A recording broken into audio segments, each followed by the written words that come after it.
बिहार के कद्दावर नेता और केंद्रीय मंत्री रामविलास पासवान का लंबी बीमारी के बाद गुरुवार शाम को निधन हो गया था। 74 साल के रामविलास पासवान कई दिनों से अस्पताल में भर्ती थे। रामविलास पासवान के पार्थिव शरीर को शुक्रवार शाम 5 बजे दिल्ली से पटना लाया गया, जिसके बाद एयरपोर्ट पर रामविलास पासवान के अंतिम दर्शन के लिए पटना एयरपोर्ट पर समर्थकों की भारी भीड़ उमड़ गई। जानकारी के मुताबिक आज सुबह 10 बजे उनका अंतिम संस्कार किया जाएगा। फिलहाल रामविलास पासवान के पार्थिव शरीर को पटना के एलजीपी ऑफिस में रखा गया है, जहां पर अंतिम दर्शन के लिए भीड़ लगी हुई है। पूर्व उप मुख्यमंत्री तेजस्वी यादव ने भी पार्टी ऑफिस पहुंचकर दिवंगत नेता को श्रद्धांजलि अर्पित की। इसके साथ ही उनके पुत्र चिराग पासवान से भी मुलाकात की और संवेदना व्यक्त की। वहीं रामविलास पासवान के पार्थिव शरीर पर बिहार के मुख्यमंत्री नीतीश कुमार ने भी श्रद्धांजलि अर्पित की। इस दौरान चिराग पासवान और उनकी मां भी वहां नजर आए। बिहार के तमाम नेता रामविलास पासवान के अंतिम दर्शन के लिए इकट्ठे हुए थे। केंद्रीय मंत्री रविशंकर प्रसाद और बिहार के डिप्टी सीएम सुशील मोदी भी वहां मौजूद थे। इससे पहले दिल्ली में 12 जनपद पर रामविलास पासवान के पार्थिव शरीर को अंतिम दर्शन के लिए रखा गया था, जहां प्रधानमंत्री नरेंद्र मोदी ने शुक्रवार को रामविलास पासवान को अंतिम श्रद्धांजलि दी। पीएम मोदी ने इस दौरान चिराग पासवान और परिवार के अन्य सदस्यों से मुलाकात भी की।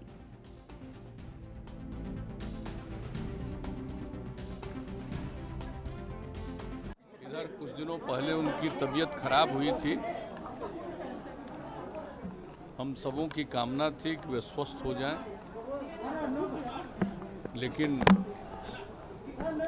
वो चले गए। हम सब लोगों को काफ़ी दुख है और उन्होंने युवावस्था से ही सेवा का काम किया है। बड़े पैमाने पर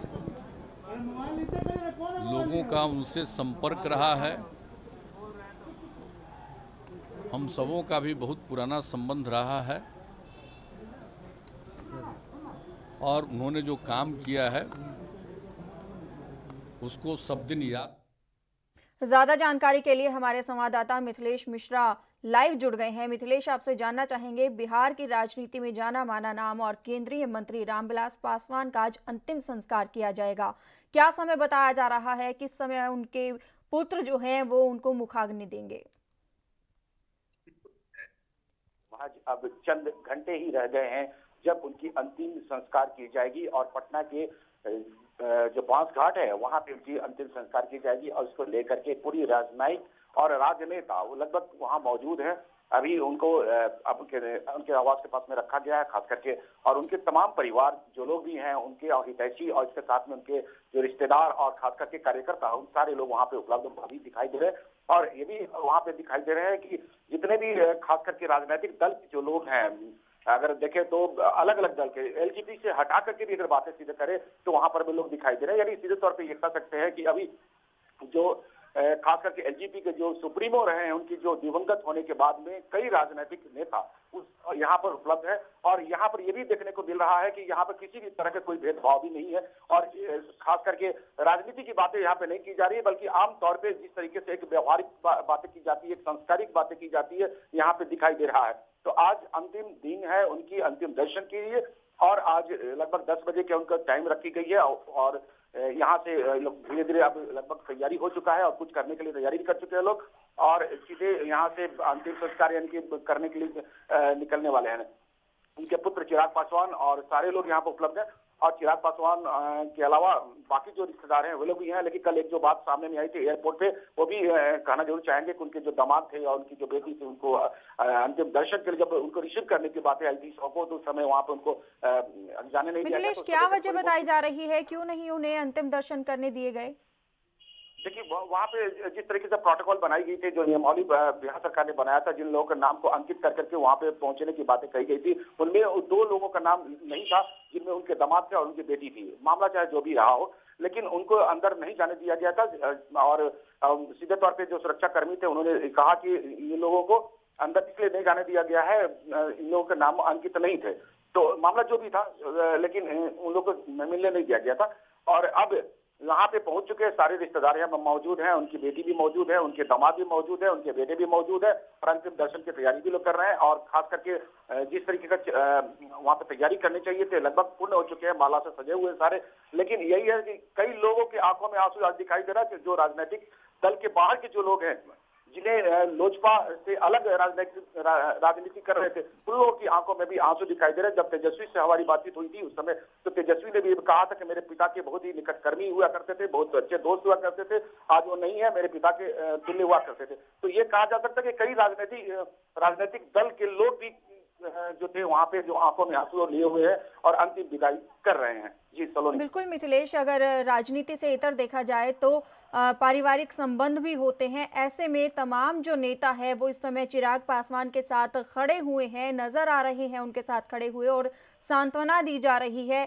ऐसे में जो तमाम नेता जो है वो उनके साथ खड़े हुए यहाँ नजर आ रहे हैं। इसके अलावा अगर बात की जाए राजनीति की, तो अभी बिहार चुनाव भी आ रहे हैं। ऐसे में क्या मजबूती यहाँ पर दिखाई दे रही है? देखिए, यहाँ पे बिहार विधानसभा चुनाव से अलग हट करके हम बातें कर सकते हैं। बिहार विधानसभा चुनाव में राजनीति अलग अलग विषय पे हो सकता है, राजनीतिक दल हो सकते हैं अलग अलग, लेकिन मानसिकता एक ही होती है। खास करके ऐसे मौके पे जब किसी के घर में घटना घटती है तो वहाँ पे आने वाले सभी लोग एक ही मकसद से आते हैं और सबको सांत्वना देने की मकसद होती है। किसी तरह का कोई राजनीतिक बातें वहाँ पर नहीं होता है। लेकिन बिहार विधानसभा चुनाव है और उनके सर पे है और लोजपा के सुप्रीमो रहे हैं और अभी उनकी सरताज खास करके चिराग पासवान पहले से ले चुके हैं और कार्य में अभी लगे हुए हैं। लेकिन यहाँ पर जिस तरीके के कार्य की जा रही है उसे विधानसभा चुनाव में किसी भी तरह के कोई परिस्थितियां उत्पन्न नहीं होगी, ये सामने में दिख रहा है। क्योंकि जिस तरीके के कद्दावर नेता चिराग पासवान अभी माने जा रहे हैं और पिता का जिस तरह का छत्र छाया था, उनकी जितने राजनीतिक गुण थे वे सारे इनमें अब दिखाई देने लगा है। तो ये कहा जा सकता है कि बिहार विधानसभा चुनाव है, सर पे है, लेकिन जिस तरीके से मातम की स्थिति बनी हुई है चिराग पासवान में, थोड़ी सी मानसिकता उनकी दबिश की बनी हुई है। लेकिन जो अंतिम संस्कार है जिस तरीके का करना चाहिए था एक पिता और पुत्र के विषय में जिस तरीके का होना चाहिए था वह साफ दिख रहा है। लेकिन राजनीतिक मामलों में अगर देखा जाए सीधे, तो राजनीतिक मामलों में ये सारी अलगाव की स्थिति यहाँ पर अभी भी है। लेकिन अंतिम संस्कार करने के बाद जिस तरीके का बयानबाजी होगी वो देखने वाली विषय होगी। लेकिन अभी जो स्थितियां हैं, निश्चित तौर पे ये कह सकते हैं कि सारे राजनीतिक दल एक साथ एक ही बात करने के लिए आए हैं कि चिराग पासवान हम तुम्हारे साथ है और किसी भी तरह के कोई बिल्कुल सभी के सभी जो तमाम नेता हैं वो चिराग पासवान के साथ इस मुश्किल घड़ी में खड़े हुए नजर आ रहे हैं। बहुत बहुत धन्यवाद हमारे साथ जुड़ने के लिए और ये तमाम जानकारी देने। देश दुनिया की खबरों के लिए ANB न्यूज को सब्सक्राइब करें और बेल आइकन दबाएं।